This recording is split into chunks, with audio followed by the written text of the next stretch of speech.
கட்டணும், போகணும். தமிழ்நாடுன்னு சொல்லிக்கிட்டு போக முடியாது. காவல்துறை குன்னத்துல வந்து குறுக்க நிக்குது. ஒரு வார்த்தை வேணும், முற்றதிகார தமிழ்நாடு முதன்மை தேவை. இந்த ஒரு வரியோட முடிக்கிறேன். தோட்டத்துல பூ பறிச்சானா ஒருத்தன், தோட்டக்காரன் கேட்டானா, யாரா அவன் பூ பறிக்கிறது அப்படின்னானா. செடிக்குள்ளார ஒருத்தன் ஏந்துச்சானா, பூ பறிக்கலீங்க ஐயா, நாங்க புஷ்பம் தான் பறிக்கிறோம். அதான பார்த்தோம், நாங்க புஷ்பம் பறிக்கிறோம். வணக்கம். எப்படியாவது இந்து ராஷ்டிரத்தை படைத்து விட வேண்டும் என்று கங்கணம் கட்டி செயல்படுகிறது. எல்லா இடங்களிலும் அவர்கள் RSS காரர்களை வைத்து நிரப்பி விட்டார்கள். ஆரிய பார்ப்பனியத்தை எதிர்த்து 2000 ஆண்டுகளாக நாம் போராடி கொண்டு வந்திருக்கிறோம். மெட்ராஸ் ஹைகோர்ட்ல இனிமேல் தமிழ் தான் இங்கே வழக்காடு மொழியாக இருக்கணும்னு சொன்னிச்சு. ஆனா நிலைமை என்ன? அப்துல் கலாம் அவர்தான் குடியரசுத் தலைவர், ஓடி போய் கொடுத்தாங்க. இந்த மாதிரி தீர்மானம் போட்டிருக்கோம், உங்க காலத்துல வந்துடணும்னு சொல்லி அவரும் விரும்பினார். ஆனா சொல்லிட்டு அரசியல் சட்டத்தில் சொல்லி இருக்கு, ஒரு மாநிலத்தின் ஆட்சி மொழி அங்குள்ள மொழி எதுவோ அதையே வழக்காடு மொழியாக பயன்படுத்தலாம் அப்படின்னு இருக்குது. வேணா இந்திய பயன்படுத்துங்க, இங்கிலீஷை பயன்படுத்த, தமிழ் பயன்படுத்த முடியாதுன்னு சொல்லி அப்பயாவது நம்ம தலைவர்களுக்கு உரைச்சி இருக்கணும். இறுதியாக முற்றுரிமை தமிழ்நாடே முதன்மை இலக்கு என்கின்ற இந்த பொதுக்கூட்டத்தின் தலைவர், தமிழ்மண் தன்னுரிமை இயக்கத்தினுடைய நெறியாளர் பேராசிரியர் ஜெயராமன் அவர்கள் தலைமை உரையாற்றுவார்.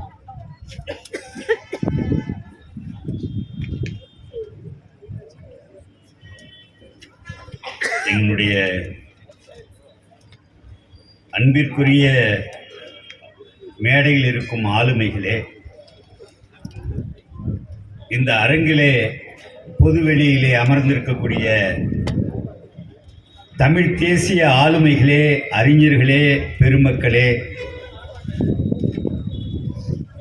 அன்பிற்கும் மதிப்பிற்கும் உரிய திராவிடர் விடுதலை கழக தலைவர் ஐயா கொளத்தூர் மணி அவர்களே, தமிழக வாழ்வுரிமை கட்சியின் தலைவர் தோழர் வேல்முருகன் அவர்களே, விடுதலை சிறுத்தைகள் கட்சியின் துணை பொதுச் செயலாளர் தோழர் வன்னியரசு அவர்களே மற்றும் ஏனைய நண்பர்களே, அனைவருக்கும் என்னுடைய வணக்கம். கூட்டம் நிறைவை நோக்கி நகர்ந்து விட்டது. இன்னும் 8 நிமிடங்கள் உள்ளன.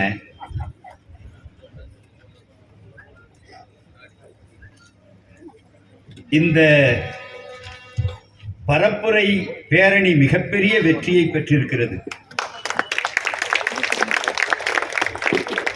இந்த வெற்றியை தந்திருக்கக்கூடிய 6 முனைகளிலிருந்தும் புறப்பட்டு வந்த குழுக்களை நாங்கள் வெகுவாக பாராட்டுகிறோம். இதன் முக்கியத்துவத்தை தோழர்கள் உணர வேண்டும். நான் விரிவான செய்திகளை இன்று பேச வேண்டும் என்று வந்திருந்தாலும் கூட அந்த செய்திகளை வேறொரு கூட்டத்தில் உங்களிடம் நான் பேசுகிறேன். ஆரிய பார்ப்பனியத்தை எதிர்த்து 2000 ஆண்டுகளாக நாம் போராடி கொண்டு வந்திருக்கிறோம். ஆரிய பார்ப்பனியத்தின் அரசியல் வடிவம்தான் இந்திய தேசியம் என்பது உங்கள் எல்லோருக்கும் தெரியும். இந்திய தேசியம் என்பது ஏதோ தேசியம் என்றெல்லாம் கருதிவிட வேண்டாம். அதன் உள்ளீடு பார்ப்பனியம்தான், சனாதனம்தான்.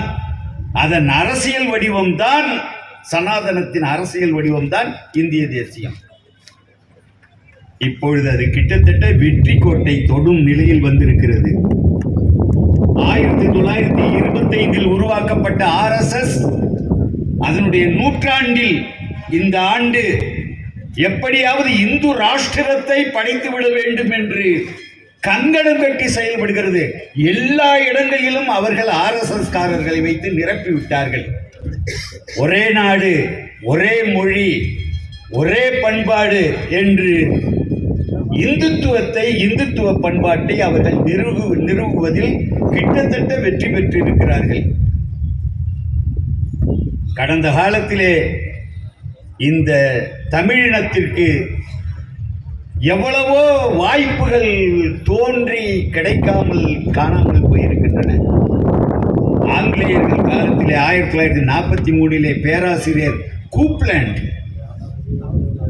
ஒரு மாகாணத்திற்கும் அத்தனை அதிகாரங்களும் என்று ஒரு திட்டத்தை கொடுத்தார். அதன் தொடர்ச்சிதான்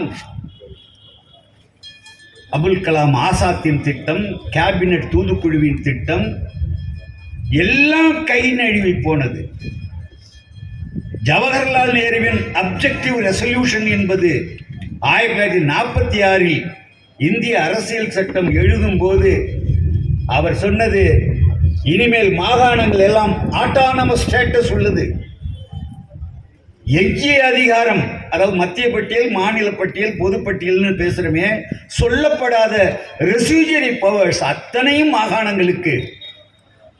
ஜின்னா சொன்னார், எங்களுக்கு பாகிஸ்தான் வேண்டாம், மாகாணங்களுக்கு அத்தனை அதிகாரங்களும் என்று அளித்த பிறகு பாகிஸ்தான் என்பது தேவையில்லை என்றார். ஆனால் எந்த வரைமுறையும் எங்களை கட்டுப்படுத்தாது என்ற நிலையிலேதான் அரசியல் சட்டத்தை எழுதப் போகிறோம் என்று நுழைந்தார்கள். ஜின்னா எழுந்தார், டைரக்ட் ஆக்ஷன் என்றார், அடித்தார்கள். பாகிஸ்தான் பிறந்தது. மாகாண சுயாட்சி என்பதை மறுத்ததால் தான் பாகிஸ்தான் பிறந்தது. விடுதலை கோருவது என்பது நமக்கு புதிதல்ல. 1938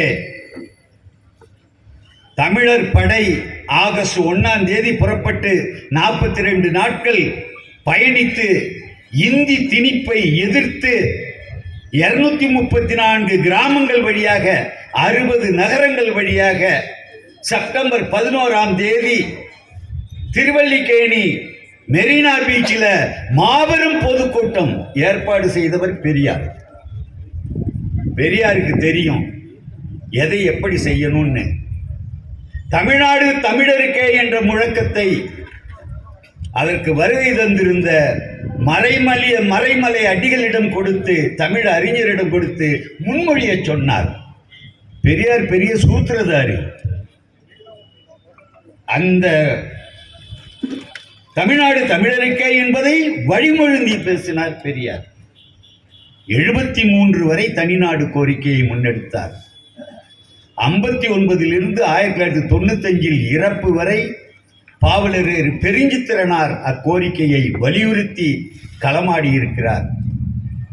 தோழர் தமிழரசன், புலவர் கலியபெருமாள் என்று அவர்கள் இறந்த பிறகும் கூட 2002 வரையிலும் அந்த கோரிக்கையை முன்னெடுத்து ஈகம் செய்திருக்கிறார்கள் தோழர்கள். இவர்களோடு இருக்க முடியாது.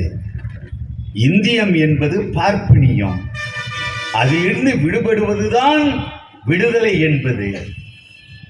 ஆனால் அப்ப என்ன ஆயிற்று? இப்ப கிட்டத்தட்ட நெருங்கிட்டான். தனித்தமிழ்நாடுதான் எங்கள் குறிக்கோள் என்று சொல்லக்கூடியவர்கள் விரல் விட்டு எண்ணக்கூடிய அளவிற்கு தான் இருக்கிறார்கள். தமிழ் தேசியம் பேசக்கூடிய எங்களுடைய இலக்கு அதுதான். வெளிப்படையாக சொல்கிறேன். தமிழ்நாடு இந்தியாவோடு இணங்கி இருப்பதற்கு காரணமே இல்லை. ஆனால் எல்லா தேசிய இனமும் விடுதலை அடைய வேண்டும். வயிற்றில் இருக்கக்கூடிய கரு எப்படி குழந்தையாக வெளியேறுமோ அதுபோல ஒரு தேசிய இனமும் தமிழ் தேசிய இனம் போல எல்லாம் விடுதலை அடைய வேண்டும். அப்படித்தான் உலகம் முழுவதும் விடுதலை அடைந்திருக்கின்றன. நீங்கள் 8 கோடி பேர், ஜெர்மனியில் 8 கோடி பேர், இங்கிலாந்தில் 6 கோடி பேர், பிரெஞ்சு தேசிய இனம் 6 கோடி பேர், போர்ச்சுகீஸ் 1 கோடி பேர், 2002 விடுதலை அடைந்த கிழக்கு திமோர் 14 லட்சம் பேர் தான். ஒரு தேசிய இனம் என்பது, விடுதலை அடைவது என்பது உலக சட்டம், உலக பிரகடனம், ஒரு தேசிய இனத்தினுடைய பிறப்புரிமை. நீங்க வரலாறு முழுவதும் நீண்ட செறிவான வரலாற்றை பெற்றவர்கள், உலகின் மூத்த மொழிக்கு சொந்தக்காரர்கள், உலகின் மூத்த குடி, கடலில் மூழ்கியது போக எஞ்சி இருக்கக்கூடிய முதல் மாந்தன் பிறந்த இடத்திலே, தமிழகத்திலே வாழ்ந்து கொண்டிருக்கக்கூடிய மக்கள் நாம். ஆனால் நம்முடைய நிலை என்ன? கெஞ்சி கொண்டு கிடக்கிறோம். எந்த உரிமையும் கிடையாது. சட்ட உரிமை சட்டமன்றத்திற்கு இருக்கிறதா? கிடையவே கிடையாது. உங்களுடைய சட்டமன்ற உறுப்பினர்கள் ஏகமனதாக ஒரு தீர்மானத்தை, மசோதாவை நிறைவேற்றி கொண்டு ஆர்.என். ரவி கிட்ட கெஞ்சிக்கிட்டு இருக்காங்க. ஆர்.என். ரவி அமித்ஷாவை பார்க்கிறார் அப்படின்னா அவர் கையெழுத்து போட மாட்டார். எத்தனை ஆண்டுகளாக கிடப்புல கிடந்திருக்கு. சட்டமன்றம் இருக்கிறது, சட்டம் போட முடியாது. நிர்வாக உரிமை உண்டா?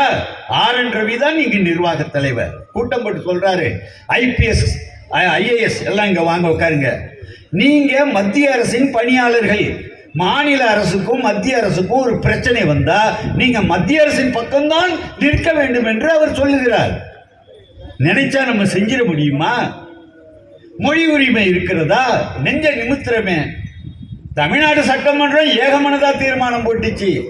மெட்ராஸ் ஹைகோர்ட்ல இனிமேல் தமிழ் தான் இங்கே வழக்காடு மொழியாக இருக்கணும்னு சொன்னிச்சு. ஆனா நிலைமை என்ன? அப்துல் கலாம் அவர் தான் குடியரசுத் தலைவர், ஓடி போய் கொடுத்தாங்க. இந்த மாதிரி தீர்மானம் போட்டிருக்கோம், உங்க காலத்துல வந்துடணும்னு சொல்லி அவரும் விரும்பினார். ஆனா சொல்லிட்டு அரசியல் சட்டத்தில் சொல்லியிருக்கு, ஒரு மாநிலத்தின் ஆட்சி மொழி அங்குள்ள மொழி எதுவோ அதையே வழக்காடு மொழியாக பயன்படுத்தலாம் அப்படின்னு இருக்குது. வேணா இந்திய பயன்படுத்துங்க, இங்கிலீஷை தமிழ் பயன்படுத்த முடியாதுன்னு சொல்லி அப்பயாவது நம்ம தலைவர்களுக்கு உரைச்சிருக்கணும். அப்பயாவது உரைக்கணும், ஆஹா இவன் கூட நம்ம இருக்க முடியாது. ஆனா அப்படி தலைவர்கள் முடிவெடுக்கல. சரி, கனிமம் என்னாச்சு? டெல்லியில வச்சு காவிரி படுகையை ஏலம் விடுறான். மேலூரை டெல்லியில வச்சு டங்ஸ்டனுக்கு ஏலம் விடுறான். அரியலூர் காணாம போய்கிட்டு இருக்கு. எது மிஞ்ச போகிறது? மீனவர்களை 700 பேரை கொண்டு இருக்கான் கடல்ல வச்சு.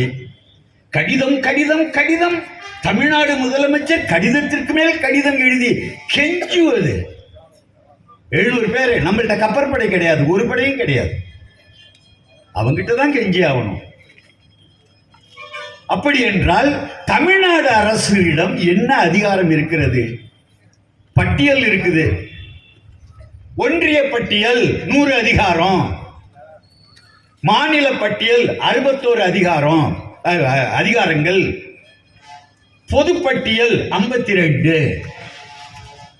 அந்த 100 பொதுப்பட்டியல் இருக்க 52 எல்லாத்திலையுமே ஒன்றிய அரசு தான் சட்டம் இயற்றும்.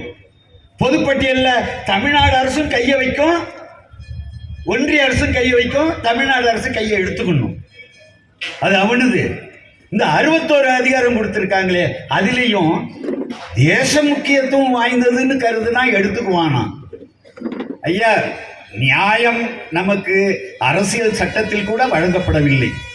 அண்ணல் அம்பேத்கர் தனி மனித உரிமைகளை உத்தரவாதப்படுத்தியிருக்கிறார். சமூக நீதியை, சமத்துவத்தை நமக்கு உத்தரவாதப்படுத்தி இருக்கிறார். அதுதான் நமக்கு மகிழ்ச்சி. ஆனா அரசியல் சட்டத்தில் கோளாறு இருக்கு. ஆர்டிகிள் 3 சொல்லுது, ஒரு மாநிலத்தை நாடாளுமன்ற சட்டத்தின் மூலமாக உடைக்கலாம், பிரிக்கலாம், சிதைக்கலாம், அதன் நிலப்பரப்பை பிற மாநிலங்களுக்கு பங்கு வைக்கலாம், அந்த மாநிலத்தை கேட்காமலே அதன் பெயரை மாற்றலாம் அப்படின்னு இருக்கு.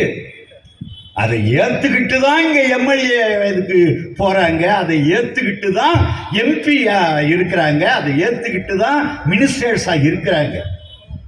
வேற வழி இல்லை. அது மாற்றப்பட வேண்டும். இந்திய அரசியல் சட்டம் மாற்றப்பட வேண்டும். இந்து ராஷ்டிரத்துக்குன்னு அவன் அரசியல் சட்டத்தை எழுதிட்டான், தயாரா வச்சிருக்கான், நெருங்கி வந்திருக்கான். என்ன செய்கிறது? தமிழ்நாட்டினுடைய விடுதலையை பேசிய நாம் இதற்கு மேல் என்ன ஆவது அப்படின்னு பார்க்கும்போது அவன் கடைசி கட்டமா வர்றான். எப்படி? மக்கள்கிட்ட வந்துட்டாங்க ஐயா. தமிழ்நாட்டுக்குள் நுழைய முடியாது. நீ அப்படி ஒன்றும் தமிழ்நாட்டு மக்களை ஏமாத்திர முடியாது. இங்கு தமிழ் தேசியம் விளைந்த பூமின்னு பேசும்போது ஒன்றும் இல்லை, இஸ்மாயில்னு பச்சை குத்திக்கிட்டு காந்தியாரை கொல்றதுக்கு கோட்ஸே வந்த மாதிரி தமிழ் தேசியம்னு எழுதிக்கிட்டு ஆர்எஸ் காரன் வந்துட்டான். ஆர்எஸ்எஸ் காரன் தமிழ் தேசியம் அப்படிங்கிறத எழுதிக்கிட்டு இன்னைக்கு வந்துட்டான். அதுல அவங்க பலனடைகிறாங்க. தமிழ்நாடு தனி நாடு இல்ல அப்படின்னு இங்க ஒரு தோழர் சொல்றாரு. உடனே அவங்க கிட்ட பாரத நாடே பழந்தமிழ் நாடு, புரியுதோ? பாரத நாடே பழந்தமிழ் நாடு ஏத்துக்கோ. இல்லைங்க, தமிழ்நாடு தனி பிரிச்சு வாங்கணும், அது இறையாண்மை உள்ள தமிழ் தேசம், அது இல்ல. என்ன நினைச்சுக்கிட்டு இருக்க? நான் பேசுறது தமிழ் தேசியம். என்ன தேங்காய் சில்லி பொறுக்கிறவன்னு நினைச்சியா? இந்தியாங்கிற முழு தேங்காயே எண்ணுதுங்கிறேன். என்னையா இது? அம்மாவா முட்டாள்கள் மக்கள்? இதான் சூழல். இந்த மக்கள்கிட்ட போகணும். தமிழ்நாடுன்னு சொல்லிக்கிட்டு போக முடியாது. காவல்துறை குன்னத்துல வந்து குறுக்க நிக்குது. ஒரு வார்த்தை வேணும், முற்றதிகார தமிழ்நாடு முதன்மை தேவை.